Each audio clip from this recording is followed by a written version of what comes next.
In this video, we'll take a look at how to determine if a molecule is aromatic and just an investigation of aromaticity in general. So first we'll define several terms. So first we have aromaticity in general. So this is a very general definition, but in essence, aromaticity is an electronic effect that causes an increase in stability relative to other similar structures that lack this feature of aromaticity. So this was first investigated with heats of hydrogenation, and based solely on heats of hydrogenation, we would expect benzene to have a much higher heats of hydrogenation than it actually does. And the difference between the predicted value based on heats of hydrogenation and what was actually observed is this aromaticity, this resonance effect. So aromaticity is very complicated, and to fully explain it, you need to look at molecular orbital theory, but I'll save all of that for a different video. So the point that we need to know here is that aromatic compounds are much more stable than their cyclic counterparts that do not have aromaticity. So that is the takeaway. So now there are four major properties that all aromatic compounds have, and this is what we use to determine that they're aromatic, to predict if a molecule is aromatic. So these four properties are: one, the molecule, first of all, it has to be cyclic to be aromatic. So that just means that you have a continuous chain of carbons that are connected in a shape, a 5-membered ring, 6-membered ring, etc. It can be different sizes. So then secondly, the molecule has to be fully conjugated. So what this means is that you must have a pi sigma pattern that is alternating like that. So you'll have to have a double bond, then a single bond, then a double bond, and so on. You won't really see triple bonds. This gets a little bit complicated in aromaticity, but in a general sense, it's just a double single bond alternation. So a single pi character and then a sigma character alternating like that. And then thirdly, the molecule has to be fully planar. So what this means is that all of the atoms must be sp2 hybridized, meaning that they only have 3 electron groups at that particular atom. And they don't necessarily have to be carbons. We'll initially start with them just being carbons, but heteroatoms can be involved in aromaticity as well. And the last thing, rule number 4, or property number 4, I should say, is that it follows Huckel theory. And Huckel theory is that there must be this 4n plus 2 number of pi electrons. So an n is simply an integer or 0. So if n is 0, then there must be 2 pi electrons for it to follow Huckel theory. If n is 1, then there must be 6 pi electrons. If n is 2, then there's 10 pi electrons, and you can go on and so forth. It can be larger systems. It can have n can be 3 or 4, etc.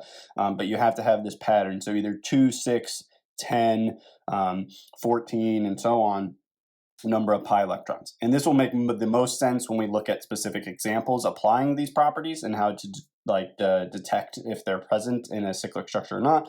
But I wanted to introduce them before we did any of that.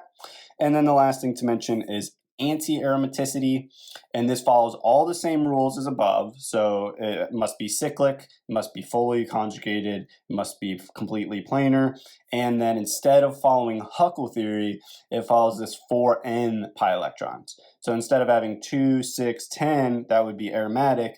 The anti-aromatic is only going to have 4, 8, 12, etc. It has this 4n property.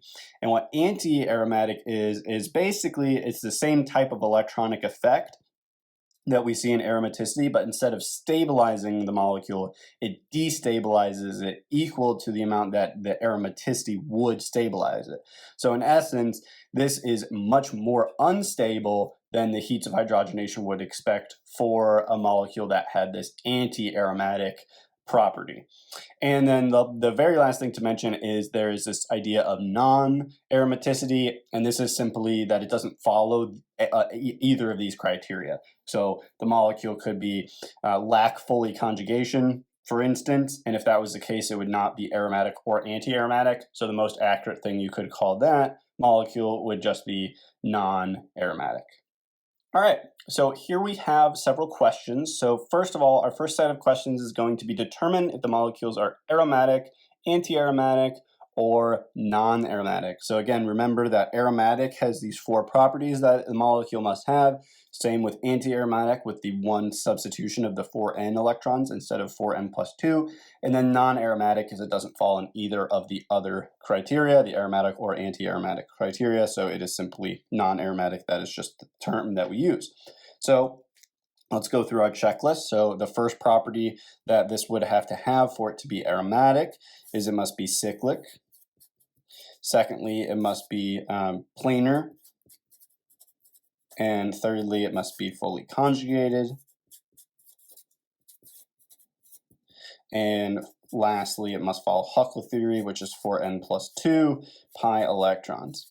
So this may be trivial because you recognize this as benzene, and benzene is the very first aromatic compound that was detected to have this feature. So you might be like, yeah, this is obvious, but I want to go through the list to show how you can apply this to compounds that may be less familiar to you, and it's still the same. And like benzene checks all the properties to be aromatic, and that is why we use this as our template. So first of all, it is cyclic. It is in this 6-membered ring structure. So cyclic, we can say check there. Then planar are all of the carbons sp2 hybridized. Well, let's take a look. We have this hydrogen at each of the carbons. I'm only going to show one just for simplicity, but if we look at that carbon, it has 1 electron group in that double bond there going up and to the left, and then an additional group, second group, going down in the sigma bond, and then the third group is this carbon hydrogen bond. So we have 3 groups, so that's sp2 hybridized. And if we look at all of the carbons the same way, they're all sp2 hybridized, so that is planar. So you would apply exactly what I showed explicitly here at each position, and you'd find that they're all sp2. But again, I'm just going to leave that for an exercise as to not make the video unnecessarily long. So then the third property is that it must be fully conjugated. So this means the pi sigma pattern alternation there. So here we have an alkene that's pi character, and then a sigma bond, then pi bond, then sigma bond, then pi bond, and then sigma bond, and back to the start. So it does indeed have this pi sigma alternating pattern, so it's fully conjugated. And then it must have 4n plus 2 pi electrons. So let's count our pi bonds. We have 1, 2, 3 double bonds, so we have 3 pi bonds. So that is 6 pi electrons. So does this fit Huckel theory? Well, if n is 1, then 4 times 1 plus 2 is 6 pi electrons. So this does follow Huckel theory as well, because we have 6 pi electrons, which is one of the possibilities where n is 1. So it follows all 4 criteria or properties that this molecule must have to be aromatic. So we can confidently say that benzene is in fact aromatic following these standard rules. And now we can use these same 4 rules to apply them to all of the other compounds that we're not familiar with. So let's jump right into that. So here's our next question. Here we have 2, again, hydrocarbons, but they are charged. They're ions now. So this kind of changes the approach again a little bit. So first of all, are these cyclic? So again, I will write down criteria off to the side. So first of all, cyclic, then planar, sp2 hybridized, then fully conjugated. Again, this pi sigma alternation. And then if it's aromatic, it's going to have 4n plus 2. That's Huckel theory. If anti-aromatic, so I'll call this 4a.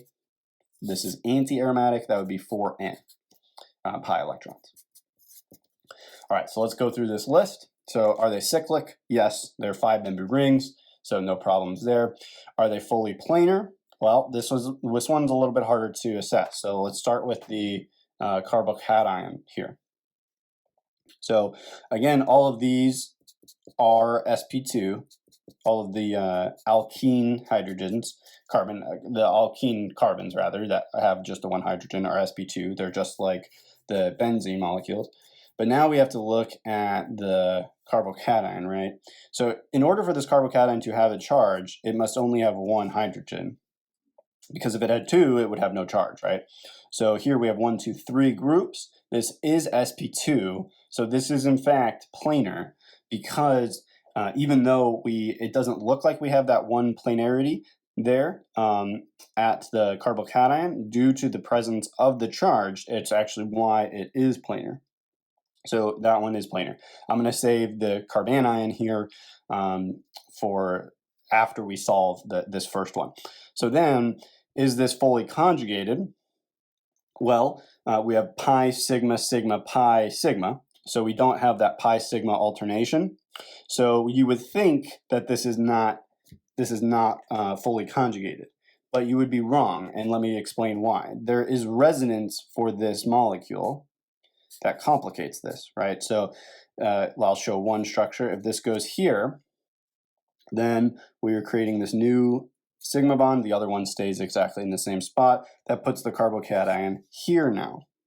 So now, if we think about what we just did, we made it such that this position now has a double bond, making it that it's kind of in conjugation with this one. Because like in this structure, we have this pi bond is now in conjugation here, just like it was in conjugation here.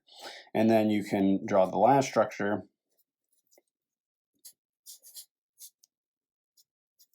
which puts the carbocation at this position.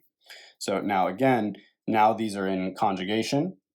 And due to all of that, since this molecule has these 3 possible resonance hybrids, it's as if there is this like partial conjugation, since in certain forms you can get conjugated different carbons to be in conjugation with each other. So if you look at that holistically, you can treat that as if it's fully conjugated. So hopefully that makes sense. This is kind of a hard point to first understand, because you have to kind of envision that these electrons in the pi bonds are moving around the molecule, and that's what is ultimately causing the conjugated system. So we can check our fully conjugated. So then, lastly, it's Huckel theory. Well, we only have 4 pi electrons, because we have these 2 pi bonds, 2 electrons each, 4 pi electrons, so it is not following Huckel theory. But it is following for n, because if n is 1, then we'd have 4 electrons. So this is a typical example of anti-aromaticity for B, so for this molecule. All right, this is anti-aromatic. Okay. Now let's look at the carbanion. So again, it is cyclic. Is it fully planar? Well, this again makes it kind of appear like it's not planar, right? Because we have the lone pair here that kind of complicates the hybridization of that position. Because if you're strictly looking at it from hybrid orbitals, you would say that that lone pair makes it such that it's sp3, because it's an additional bonding group. Well, again, that isn't inaccurate, but we have these resonance structures. So let's say now that I move this here and this here. This gives us one of the structures. So this would create this double bond, and then the negative charge would go here. So when this happens, you've now created this molecule as sp2. That center is sp2 now, the same one that bared the negative charge before. And you can do the same thing, same type of resonance here. I'm not going to draw that structure. You can do that on your own and check it out. But this will give you, again, the negative charge at this position, which would put the double bond here. So again, now you've created all atoms are sp2 at different points in the resonance hybrids. So because of that, it is then planar, because you have this sp2 character that is kind of moving through these different resonance hybrids. So, and then, so that's planar, and then it's fully conjugated as well, for the same reason that we're talking about why it's planar, is because you're moving these pi electrons in different structures, making it such that it is fully conjugated in different forms, different hybrids, so it's also fully conjugated, so check on planarity and fully conjugation. And then lastly, does it follow Huckel theory? Well, there are 4 pi electrons in the particular resonance structure, but then you also have this lone pair getting donated in to be a pi bond as well, because if you look at this structure, now this lone pair has become a pi bond. So because of that, you have to count the lone pair as well. So you have 4 pi electrons from bonds, and then 2 pi electrons from the lone pair. So this is in fact 6 pi electrons together, which is a Huckel theory number. So this is aromatic. This molecule is in fact aromatic. And this is the cyclopentadiene, the carbanion of cyclopentadiene. So notice that the difference between these two is simply the charge at that the carbon there, the one that appears to be non-planar. And what it does, it has a drastic effect on its stability, because this one is anti-aromatic, which means that it is equally unstabilized by this electronic effect, whereas this one is aromatic, which means it is stabilized by a significant amount, again, compared to what the heats of hydrogenation would predict.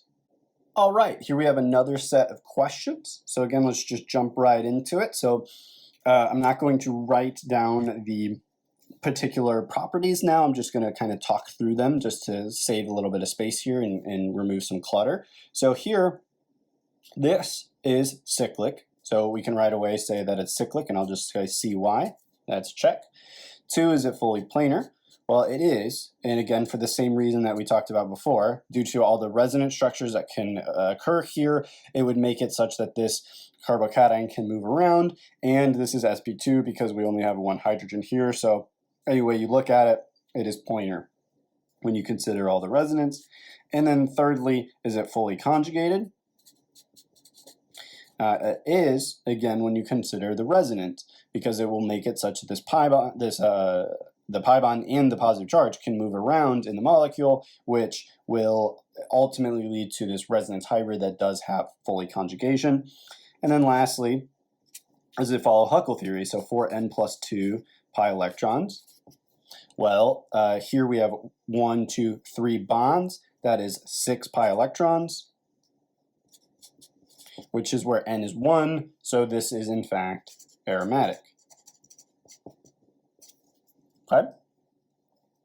Now the next one here, we have a negative charge. So again, this is cyclic because we have a 7-membered ring. 2, it is fully planar because, again, of the resonance hybrids that makes it such that this negative charge can move around, and it will cause all of the atoms to be sp2 in particular resonance hybrids. And thirdly, it is fully conjugated, again, for the same reason, the resonance reason rather, everything is moving around, pi bonds and the charge, which again makes it such that it is fully conjugated when you look at it holistically. And then 4, does it follow Huckel theory? So 4n plus 2. In this case, we have 6 electrons, but we have to include the lone pair here on the negative charge because this is what resonates in. So I'll show 1 resonance arrows. So that would become a pi electron if I were to draw that resonance structure. So it doesn't follow Huckel theory. So then for A, let's call it, does it follow anti-aromaticity? So does it have 4n? Well, here we have 8 pi electrons in this molecule because 1, 2, 3 bonds, that's 6. And then the lone pair that becomes another bond is an additional set. So that is 8 pi electrons. So this one is anti-aromatic.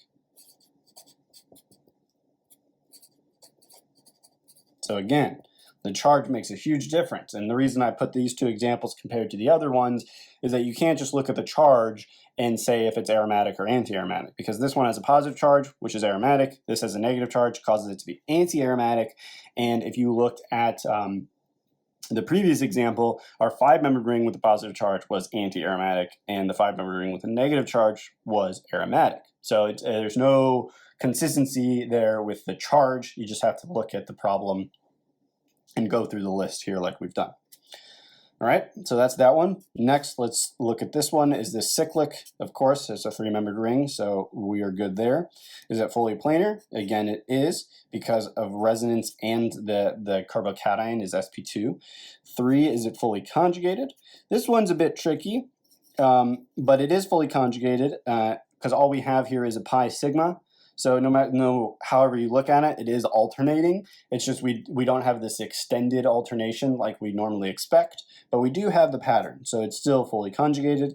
And then do we follow Huckel theory?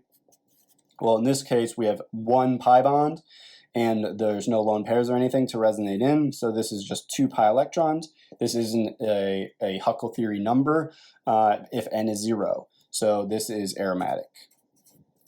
And this is a bit strange, right? Because this is a three-membered ring, which we know from other studies that three-membered rings are particularly unstable. So this is noteworthy because this carbocation can form even though it's a three-membered ring, but it has this aromaticity, which aromaticity kind of trumps all, if you will. The stabilization energy is so much that it makes it such that certain molecules can form when you wouldn't expect them to.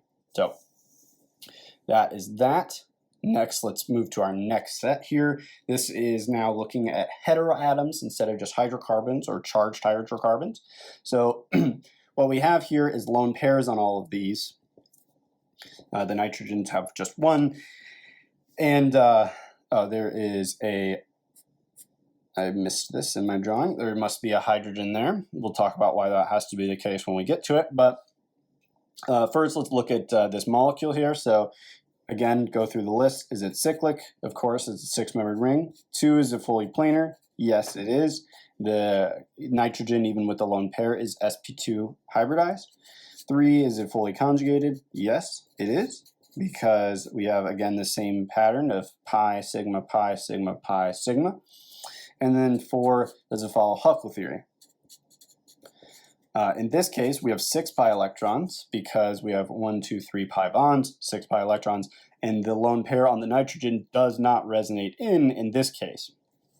Because if it were, it would make a ketene-like structure where you have a carbon double bound to a nitrogen, double bound to another carbon. This type of structure is unfavorable and would not give us the Huckel theory number. So because of that, this one is aromatic. Okay, let's look at our furan here, our next example. So again, is it cyclic? Yes, 5-membered ring. Is it fully planar? This is a bit more tricky now. The carbons clearly are fully planar, but the oxygen there, it's not obvious, right? But just like the resonance ability of our anions in the hydrocarbons, example, you can have this with heteroatoms as well. So what I mean is this resonance structure can form, right? And I'll draw this one just to make this clear. Right, so what this does is puts a positive charge on the oxygen and a negative charge here. And you may wonder, like, why would you ever do that? You just took a neutral compound and made it such that it is doubly charged. That is usually unfavorable. And in this case, it's still unfavorable. The main resonance hybrid would be the non-charged species, the neutral species. But what this does is it makes it that it's fully planar, and it makes it that it's fully conjugated, just like the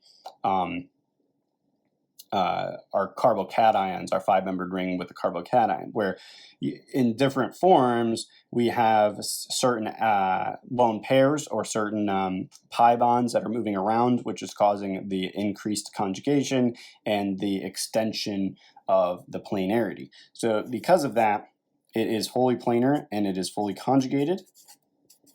Because of these types of resonance, there's an additional resonance structure, but again, I'm not going to draw it just for time.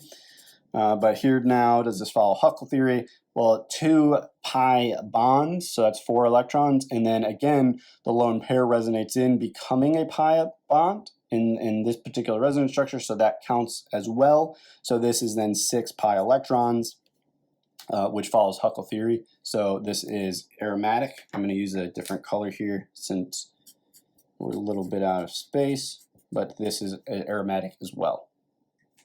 Okay, now let's look at the last one, which I made a mistake in drawing this figure here. There needs to be a hydrogen on this nitrogen because otherwise the nitrogen would have a charge and no octet, and we know it must have an octet. So there is a hydrogen there, but it doesn't really change the question, which is why I missed it, but it's important to point that out. So first of all, is this cyclic? Yes, of course, 5-membered ring. 2 is this planar. Well, similar to what we just saw with the oxygen here, we can have the lone pair resonate in, and when that happens, this becomes fully planar and fully conjugated. So when that happens, then now we have 4n plus 2 pi electrons. We have 6 because, again, the lone pair on the nitrogen can resonate in, and this causes the increase in the number, which, again, makes this aromatic.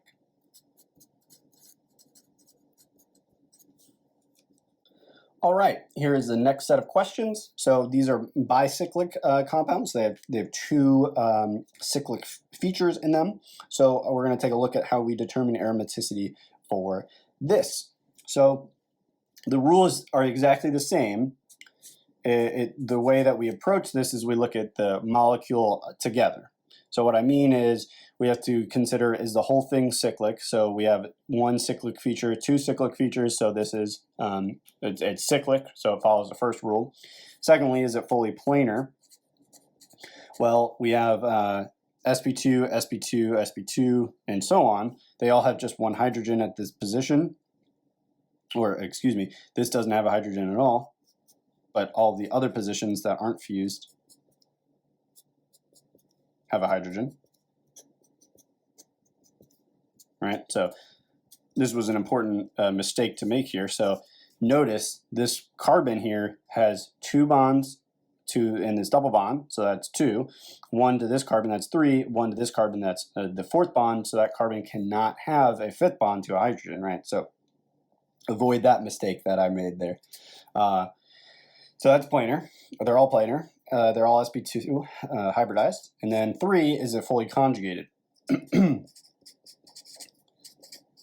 All right, so let's see. We have pi, sigma, pi, sigma, pi, sigma, pi, sigma, pi.